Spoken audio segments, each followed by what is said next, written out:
Well, today marks the deadline for the Maloofs to file for relocation for the Kings. Nick James joining us live from Power Balance Pavilion with the very latest. And Nick, the saga continues.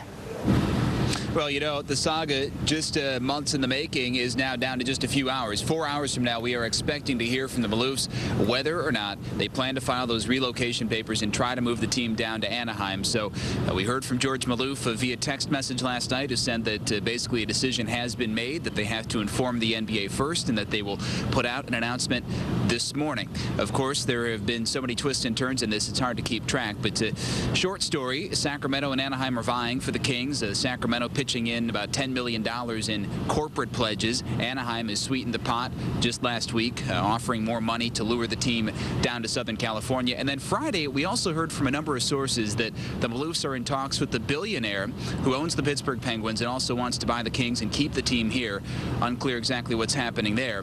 But we talked to KHTK's Carmichael Dave about why it might make sense for the Maloofs to file those relocation papers today. That just gives them options, gives them the opportunity to plead their case to the NBA, gives them also the opportunity to talk to Sacramento a little bit more. And of course, if in fact the Maloofs do file those relocation papers, this would not end the whole story, because the NBA would have 120 days to decide. They would still need to vote, and the Maloofs would need a majority of NBA owners, 16 votes, to get this to go through. And a lot of people think they don't really have that support. That may be one of the sticking points here, Christina, is that the All right, that was Nick James live. Looks like we lost him there at Power Balance Pavilion. But again, we are going to continue to follow this all morning long. CBS 13 reporter Kula Giannoulias is heading to Las Vegas this morning. We're going to bring you some live reports today at noon. Also on the CBS 13 News at 4, 5, 6, and 10 o'clock.